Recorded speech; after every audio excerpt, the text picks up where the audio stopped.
నమస్తే ఫ్రెండ్స్, నేను చెప్పే వార్త కానీ మీరు వింటే మీకు కూడా ఎక్కడో ఒక చోట అనుమానం కలిగిద్ది. ఇంతగా వార్త ఏంటంటే రాజమౌళి గారు మహేష్ బాబు గారి 29వ సినిమా, ఈ సినిమా గురించి మనకు తెలుస్తున్న వార్త ప్రతిసారి మనకు ఆశ్చర్యాన్ని కలిగిస్తుంది. సరే, డైరెక్ట్ పాయింట్లోకి వచ్చేద్దాం. నేను గతంలో కూడా ఈ సినిమా మీద కొన్ని వీడియోలు చేశాను. అయితే ఈ వార్త ఇంకా మిమ్మల్ని సర్ప్రైజ్ గురి చేసింది. ఈ సినిమా దగ్గర 57,000 థియేటర్లో ప్రపంచవ్యాప్తంగా రిలీజ్ అవుతుందంట. ఇది నిజంగా నాకు ఆశ్చర్యాన్ని, లేదా ఇది అబద్ధమా లేకపోతే నిజమా అనే డౌట్ కూడా క్రియేట్ చేసింది. ఎందుకంటే James cameraman, the greatest director, Avatar 2 the way of water, ఈ సినిమానే 45,000 నుంచి 50,000 థియేటర్ల మధ్య ప్రపంచవ్యాప్తంగా రిలీజ్ అయింది. దానికి అందుకని నాకు ఈ మహేష్ బాబు సినిమా, రాజమౌళి గారి సినిమా దాన్ని మించి రిలీజ్ అవుతుంటే నాకు అనుమానం వచ్చింది. సరే, దాన్ని ఒక పక్కన పెడదాం. ఇది మొట్టమొదటి ఇండియన్ సినిమా. ఏంటది? ఐమాక్స్ కెమెరాతో చేశారంట. ఐమాక్స్ కెమెరా అంటే ప్రపంచవ్యాప్తంగా 2,000 ఐమాక్స్ థియేటర్లు ఉన్నాయి. అందులో దగ్గర 1800 స్క్రీన్లలో ఈ సినిమా రిలీజ్ అవుతుంది. సో అవన్నీ కలుపుకొని 57,000 థియేటర్లో ఇది రిలీజ్ అవుతుంది. ఇది ఒక విచిత్రం, నాకు వింత. సరే, రెండో విచిత్రం వింత ఏంటంటే ఈ సినిమా అట్లీస్ట్ ఒక్కరోజు ఆయన ట్రేడ్ పండితుల ప్రకారం, మార్కెట్ అనాలిసిస్ ప్రకారం 2,500 కోట్ల నుంచి దగ్గర 10,000 కోట్ల వరకు ఒక్క రోజుకే వచ్చిందంట. ఇది నాకు ఇంకా విచిత్రంగా అనిపించింది. ఎందుకు విచిత్రంగా అనిపించిందంటే ఇప్పటి వరకు హైయెస్ట్ కలెక్షన్ని రాబట్టిన సినిమా అవతార్ 1. ఇది 24,000 కోట్లు కలెక్ట్ చేసింది. 2009లో రిలీజ్ అయింది ఇది. అది లైఫ్ టైం ఆడితేనే ఒక 25,000 కోట్లు వేసుకోండి, దానికి వచ్చినాయి. మరి దీనికి ఒక్క రోజులోనే 10,000 కోట్లు వస్తాయి.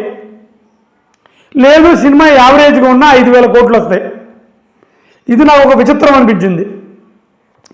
సరే, ఇదొక విచిత్రం అయితే, ఇది రెండో విచిత్రం అయితే, మూడో విచిత్రం ఏంటంటే జేమ్స్ కెమెరాన్, అతను ఈ నెల 21న రాజమౌళి గారు ప్రెస్ మీట్ పెట్టి సినిమా గురించి విశేషాలు, ఈ యాక్ట్రెస్ ఎవరు, ఎన్ని థియేటర్లు రిలీజ్ కాబోతుంది, ఎంత ఖర్చు పెట్టను, స్టోరీ బేసిక్ లైను అని చెప్పనున్నారు.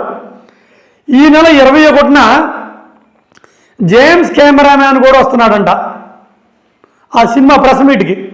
ఏ సినిమా? రాజమౌళి గారు, మహేష్ బాబు గారి సినిమా ప్రెస్ మీట్కి. ఇది ఒక విచిత్రంగా అనిపించింది నాకు. ఇది మూడో విచిత్రం. నాలుగో విచిత్రం ఏంటంటే ఈ సినిమాకి వాల్ట్ డిస్నీ, అదొక హాలీవుడ్ ప్రొడక్షను, తర్వాత డ్రీమ్స్ వర్క్ అనే ప్రొడక్షను, వీళ్ళిద్దరూ కూడా దీన్ని రిలీజ్ చేస్తున్నారంట, డిస్ట్రిబ్యూషన్ చేస్తున్నారంట. ఎక్కడ చేస్తున్నారు? అమెరికా, యూరోప్ కంట్రీస్లో. సూపర్. ఇక మన ఇండియాలో అయితే రాజమౌళి గారు ప్రొడ్యూసర్లు చేసుకుంటారు. ఆల్రెడీ బాహుబలితోనే రాజమౌళి గారు మన ఇండియాలో, జపాన్లో, జర్మనీలో ఒక మార్కెట్ సంపాదించారు. మరి ఇంక దీనితో కొత్తగా చైనాలో కూడా రిలీజ్ చేయబోతున్నారంట. చైనాలో దగ్గర 90,000 థియేటర్లు ఉన్నాయి. సరే, అంత కాకపోయినా ఎంతోసారి రిలీజ్ చేస్తారు. తర్వాత కెనడాలో, మళ్ళీ మర్చిపోయాను, కెనడాలో జేమ్స్ కెమెరాన్ తను స్వయంగా రిలీజ్ చేస్తానంటే ఈ సినిమాని. కెనడాలో అట్లీస్ట్ ఒక 10,000 థియేటర్లు ఉంటాయి, లేదు 5,000 థియేటర్లో. సో అసలుగా హాలీవుడ్ సినిమా ఇండస్ట్రీ మొత్తం మన రాజమౌళి గారు వెనక పడుతున్నారు. ఇది నాకు నాలుగో వింత. అసలుకి నిజంగా ఇవన్నీ వింతలా, విడ్డూరాలా, లేకపోతే నిజాలా, అబద్ధాలా మనకు తెలియాలంటే ఈ నెల 21వ తారీఖు వరకు వెయిట్ చేయాలి. ఎందుకంటే అప్పుడే రాజమౌళి గారు ఈ సినిమాకి సంబంధించిన బిజినెస్ కానీ, ఈ సినిమాకి సంబంధించిన థియేటర్లు కానీ, ఈ సినిమాకి సంబంధించిన బేసిక్ లైన్ కానీ, లేదా ఈ సినిమాకి జేమ్స్ కెమెరామెన్ వస్తున్నారు రావట్లేదు అనేది కానీ మనందరికీ క్లారిటీగా తెలుస్తుంది. ఒకవేళ ఇదే కానీ నిజంగానే అయితే, ఇప్పుడు నేను చెప్పినవన్నీ కానీ నిజంగానే అయిపోతే శబాష్, చితక్కొట్టి అవతల పడేశారు రాజమౌళి గారు. ఎందుకంటే బాహుబలితో నార్త్ ఇండియా సౌత్ ఇండియా అనే గోడలను కూల్చేశాడు. RRRతో ఆస్కార్ అవార్డుని గెయిన్ చేసి మన సత్తా ఏంటో హాలీవుడ్ వాళ్ళకి చూపించారు. ఇదే కానీ నిజమైతే మహేష్ బాబు గారి సినిమా విషయంలో తెలుగు సినిమాని ప్రపంచ సినిమా స్థాయిగా గుర్తింపు తీసుకొస్తారు. అసలు తెలుగు సినిమా అంటే ఇక ప్రపంచ సినిమా. ఇప్పుడు వరకు ప్రపంచ సినిమా అంటే మనం అమెరికా సినిమా అనుకుంటాం.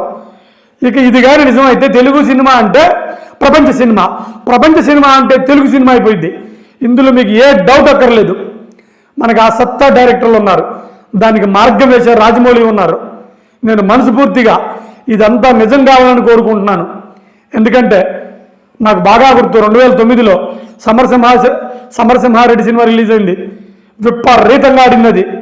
అయినా ఆ సినిమాకి వచ్చిన కలెక్షన్లో అప్పట్లో మహా అయితే 50 కోట్లే. సరే అక్కడ దాకా ఎందుకు, గజనీ సినిమా రిలీజ్ అయింది మన అమీర్ ఖాన్ గారిది. అంటే బేసికల్గా ఆ సినిమా మన తమిళ సినిమా, అమీర్ ఖాన్ గారు చేశారు అక్కడ హిందీలో. అప్పుడు 100 కోట్లు వచ్చినాయి. 100 కోట్లు వచ్చినప్పుడు అప్పుడు మన కమల్ హాసన్ గారు ఒక సినిమా చేస్తూ లేదా ఒక సినిమా ప్రమోషన్కో ఆ సినిమా అప్పుడు అతను కామెంట్ చేశారు కమల్ హాసన్ గారు, మన దక్షిణ భారతదేశ సినిమాలు కూడా 100 కోట్లు కలెక్ట్ చేయగల సత్తా ఉందా అని. నేను చూస్తానే ఉన్నా ఈ చరిత్ర అంతా గిర్రం తిరిగింది. 50 కోట్ల నుంచి 70 కోట్లు, 70 కోట్ల నుంచి 100 కోట్లు, 100 కోట్ల నుంచి 500 కోట్లు, 500 కోట్ల నుంచి 1850 కోట్లు చితక్కొట్టి అవతల పడేసింది. ఇండస్ట్రీని ఉతికి అవతల పడేసింది. ఇదే కానీ నిజమైతే రాజమౌళి గారి పుణ్యమా అంట, మహేష్ బాబు గారి పుణ్యమా అంట. మన తెలుగు సినిమా అంటే ప్రపంచ స్థాయి సినిమా, ప్రపంచ సినిమా అంటే తెలుగు సినిమా స్థాయికి మన సినిమా వెళ్ళిద్ది అనడంలో నాకు ఏ డౌటు లేదు. అయితే ఇదంతా నిజమా అబద్ధం మనకు తెలియాలంటే ఈ నెల 21 వరకు లేదా రాజమౌళి గారి ప్రెస్ మీట్ పెట్టి రిలీజ్ చేసే వరకు మనం వెయిట్ చేయాల్సిందే. రెండో మార్గం లేదు. నమస్కారం.